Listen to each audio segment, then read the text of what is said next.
ఇవాళ వీడియో స్పెషల్‌గా sugar patient కొరకు.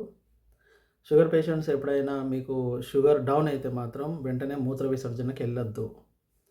మూత్ర విసర్జన అంటే మీకు షుగర్ డౌన్ అయిందంటే వెంటనే మీకు మూత్ర విసర్జనకు బాడీ ప్రేరేపిస్తుంది. అంటే మూత్రం వచ్చినట్టు అనిపిస్తుంది. కానీ మూత్రం విసర్జన చేయకుండా వెంటనే మీరేదన్నా చక్కెరనో, లేకపోతే చాక్లేటో, లేకపోతే పిప్పర్‌మెంటో నోట్లో పెట్టుకొని సప్పరిచ్చిన తర్వాత అది మొత్తం కంప్లీట్‌గా మింగిన తర్వాత మీరు మూత్ర విసర్జన చేయండి.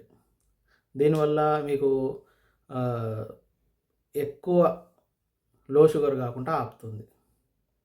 ఎప్పుడన్నా వచ్చినప్పుడు గుర్తుపెట్టుకోండి. ఈ విషయం చాలామందికి చెప్పండి, షేర్ చేయండి. ఎందుకంటే ఎవ్వరికైనా షుగర్ పేషెంట్స్‌కి ఇది పెద్ద బాధ. షుగర్ డౌన్ అయింది అంటే మూత్ర విసర్జన వస్తుంది.